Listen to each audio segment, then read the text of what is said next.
Hello दोस्तों, नमस्कार। आप लोगों का हमारे चैनल पर स्वागत है। तो आज हम देखने वाले दोस्तों सीटीपी के 30 इंपोर्टेंट प्रश्न। और यदि आप लोग हमारे चैनल पे नया है तो हमारे चैनल को दिल से सब्सक्राइब और वीडियो को जरूर लाइक करिएगा। तो चलिए चलते हैं क्वेश्चन की तरफ। और ये क्वेश्चन है दोस्तों प्रीवियस ईयर से क्वेश्चन लिया गया है। तो चलिए चलते हैं क्वेश्चन की तरफ। तो क्वेश्चन नंबर पहला है, बाल्य अवस्था से क्या अभिप्रिय है? बाल्य अवस्था से क्या अभिप्रिय है? तो इसका जो सही आंसर हो जाएगा ऑप्शन नंबर पहला, इसका सही आंसर हो जाएगा यह एक सामाजिक संरचना का अभिप्रिय है। क्वेश्चन नंबर नेक्स्ट है, बाल विकास के समकालीन परिप्रेक्ष्य है। बाल विकास के समकालीन परिप्रेक्ष्य है। तो इसका जो सही आंसर हो जाएगा दोस्तों ऑप्शन नंबर 4, इसका सही आंसर हो जाएगा बाल्य अवस्था को एक विशिष्ट सांस्कृतिक एवं सामाजिक संरचना मानते हैं। क्वेश्चन नंबर नेक्स्ट है, रचनावादी संरचना में बच्चों के रूप में देखा जाता है। रचनावादी संरचना में बच्चों के रूप में देखा जाता है। तो इसका जो सही आंसर हो जाएगा दोस्तों ऑप्शन नंबर 2, इसका सही आंसर हो जाएगा एक समस्या समाधानकर्ता और एक वैज्ञानिक अन्वेषक है। क्वेश्चन नंबर नेक्स्ट है, जिन पियाजे के अनुसार निम्नलिखित में से किस चरण में एक बच्चा अमूर्त प्रस्तावों के बारे में तार्किक रूप से सोचने लगता है? जिन पियाजे के अनुसार निम्नलिखित में से किस चरण में एक बच्चा अमूर्त प्रस्तावों के बारे में तार्किक रूप से सोचने लगता है? तो इसका जो सही आंसर हो जाएगा दोस्तों ऑप्शन नंबर 4, इसका सही आंसर हो जाएगा अनौपचारिक अमूर्त संक्रियात्मक 11 वर्ष और उससे अधिक वर्ष के बच्चा जो है वो तार्किक रूप से सोचने लगता है। क्वेश्चन नंबर नेक्स्ट है, अनीता केक बनाने की प्रक्रिया को समझने के लिए एक यूट्यूब वीडियो को देखती है और फिर बिल्कुल उसी तरह चरण अपनाकर एक केक बनाती है। इस तरह के सीखने की प्रक्रिया को क्या कहेंगे? अनीता केक बनाने की प्रक्रिया समझने के लिए एक यूट्यूब वीडियो को देखती है और फिर बिल्कुल उसी तरह चरण अपनाकर एक केक बनाती है। इस तरह के सीखने की प्रक्रिया को क्या कहेंगे? तो इसका जो सही आंसर हो जाएगा ऑप्शन नंबर 2, इसका सही आंसर हो जाएगा अवलोकन अधिगम की प्रक्रिया कहेंगे। क्वेश्चन नंबर नेक्स्ट है, एक बालक को भूरे रंग की लकड़ी के मन के 2 सफ़ेद रंग के लकड़ी को मन के दिए जाते हैं। बालक से पूछा जाता है कि तुम्हारे पास सफ़ेद लकड़ी के अधिक मन के हैं, भूरे रंग के लकड़ी मन के हैं। बालक कहता है कि भूरे रंग के मन के अधिक है। पियाजे के संज्ञानात्मक विकास सिद्धांत के अनुसार बालक की कौन सी अवस्था में है? तो इसका जो सही आंसर हो जाएगा दोस्तों ऑप्शन नंबर 2, इसका सही आंसर हो जाएगा पूर्व संक्रियात्मक। क्वेश्चन नंबर नेक्स्ट है, ले वायोगिस्की के अनुसार एक शिक्षिका की प्राथमिक भूमिका क्या है? ले वायोगिस्की के अनुसार एक शिक्षिका की प्राथमिक भूमिका क्या है? तो इसका जो सही आंसर हो जाएगा ऑप्शन नंबर 2, इसका सही आंसर हो जाएगा बच्चों के चिंतन को आलम्बन पार प्रदान करना। क्वेश्चन नंबर नेक्स्ट है, लेव वायोगिस्की के अनुसार संज्ञानात्मक विकास को प्रभावित करने वाला मुख्य कारक क्या है? लेव वायोगिस्की के अनुसार संज्ञानात्मक विकास को प्रभावित करने वाला मुख्य कारक क्या है? तो इसका जो सही आंसर हो जाएगा ऑप्शन नंबर 3, इसका सही आंसर हो जाएगा सामाजिक अंतःक्रिया का मुख्य कारक है। क्वेश्चन नंबर नेक्स्ट है, एक किशोर विचार करता है कि यदि हिंज अपनी पत्नी को बचाने के लिए सब कुछ नहीं करता है तो वह किस मूल्य को जीवन से अधिक मूल्य देता है? यह प्रतिक्रिया नैतिक विकास किस स्तर को दर्शाती है?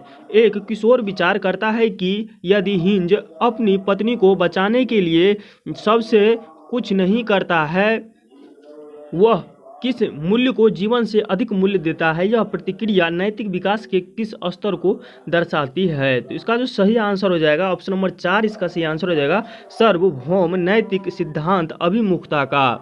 क्वेश्चन नंबर नेक्स्ट है, प्रगतिशील सिद्धांत पर आधारित एक विद्यालय में विद्यालय की त्रुटियां और जनजातीय त्यौहार एक ही समय पड़ते हैं तथा सप्ताह अवकाश भी सप्ताह बाजार वाले दिन होते हैं। यह क्या दर्शाता है? प्रगतिशील सिद्धांत पर आधारित एक विद्यालय में विद्यालय की छुट्टियों और जनजातीय त्योहार एक ही समय पड़ते हैं तथा साप्ताहिक अवकाश भी सप्ताह बाजार वाले दिन होते हैं। यह क्या दर्शाता है? तो इसका जो सही आंसर हो जाएगा ऑप्शन नंबर 2, इसका सही आंसर हो जाएगा विद्यालय व्यवस्था में लचीलापन। क्वेश्चन में नेक्स्ट है, हार्वर्ड गार्डनर के बहुबुद्धि सिद्धांत के अनुसार अपनी भावनात्मक अवस्था, संवेगों और अभिप्रेरणाओं के बारे में जागरूक रहने की योग्यता को क्या कहेंगे? हार्वर्ड गार्डनर के बहुबुद्धि सिद्धांत के अनुसार अपनी भावात्मक अवस्था, संवेगों और अभिप्रेरणाओं के बारे में जागरूक रहने की योग्यता को क्या कहा जाता है? तो इसका जो सही आंसर हो जाएगा दोस्तों ऑप्शन नंबर 4, इसका सही आंसर हो जाएगा अंतः व्यक्तित्व बुद्धि कहा जाता है। क्वेश्चन नंबर नेक्स्ट है, जेंडर स्कीमा सिद्धांत निम्न में से किसकी व्याख्या करता है? जेंडर स्कीमा सिद्धांत निम्न में से किसकी व्याख्या करता है? तो इसका जो सही आंसर हो जाएगा दोस्तों, ऑप्शन नंबर पहला इसका सही आंसर हो जाएगा, बच्चों जेंडर भूमिका कैसे सीखते हैं। क्वेश्चन नंबर नेक्स्ट है, जब कक्षा का वातावरण सकारात्मक होता है तब अधिगमकर्ताओं का ज्ञान होता है। जब कक्षा का वातावरण सकारात्मक होता है तब अधिगमकर्ताओं का ज्ञान होता है। तो इसका जो सही आंसर हो जाएगा, ऑप्शन नंबर पहला इसका सही आंसर हो जाएगा, वे अपनी दिखावट, व्यक्तित्व या सफलता से परे होकर एक व्यक्ति के तौर पर समायुक्त होते हैं। क्वेश्चन में नेक्स्ट है, विद्यार्थी का पूर्व ज्ञान और समझ है। विद्यार्थी का पूर्व ज्ञान और समझ क्या है? तो इसका जो सही आंसर हो जाएगा दोस्तों, ऑप्शन नंबर 2 इसका सही आंसर हो जाएगा, शिक्षण अधिगम प्रक्रिया को सहज बनाते हैं।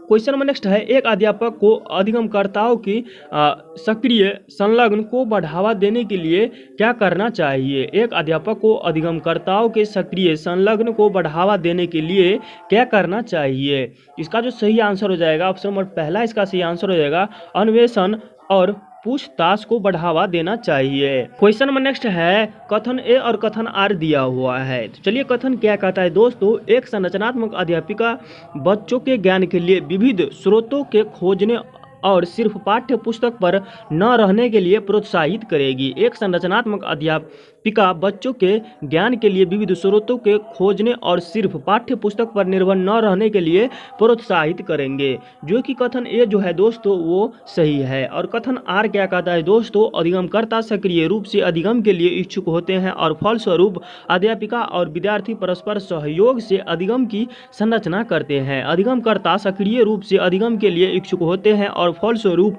अध्यापिका और विद्यार्थी परस्पर सहयोग से अधिगम की संरचना करते हैं, जो कि कथन आर भी सही है दोस्तों। तो इसका जो सही आंसर हो जाएगा, ऑप्शन नंबर ए इसका सही आंसर हो जाएगा, ऑप्शन नंबर पहला, ए और आर दोनों सही है। क्वेश्चन नंबर नेक्स्ट है दोस्तों, वास्तविक जीवन की समस्या पर चर्चा को सुसाध्य करने और विद्यार्थियों को विविध परिप्रेक्ष्यों पर चिंतनशील होने के लिए प्रोत्साहित करने से विद्यार्थी में का विकास करने में मदद मिलेगी। वास्तविक जीवन की समस्या पर चर्चा के सुसाध्य करने और विद्यार्थियों को विविध परिप्रेक्ष्यों पर चिंतनशील होने के लिए प्रोत्साहित करने से विद्यार्थियों में का विकास करने में मदद मिलेगी। तो इसका जो सही आंसर हो जाएगा दोस्तों, ऑप्शन नंबर पहला इसका सही आंसर हो जाएगा, समालोचनात्मक चिंतन जो है वो मदद मिलेगी। क्वेश्चन नंबर नेक्स्ट है, समस्या समाधान में निम्न में से कौन सा अवरोधक है? समस्या समाधान में निम्न में से कौन सा अवरोधक है? तो इसका जो सही आंसर हो जाएगा, ऑप्शन नंबर दूसरा इसका सही आंसर हो जाएगा, प्रक्रियात्मक अवरोधकता। क्वेश्चन नंबर नेक्स्ट है, किस विद्यार्थी द्वारा की गई त्रुटियों के प्रत्युत्तर के लिए सार्वत्रिक प्रभावी योजना क्या है? किस विद्यार्थी के द्वारा की गई त्रुटियों के प्रत्युत्तर के लिए सार्वत्रिक प्रभावी योजना क्या है? तो इसका जो सही आंसर हो जाएगा, ऑप्शन नंबर 3 इसका सही आंसर हो जाएगा, विद्यार्थी को प्रश्न हल करने की प्रक्रिया पर चिंतन करने के लिए कहना।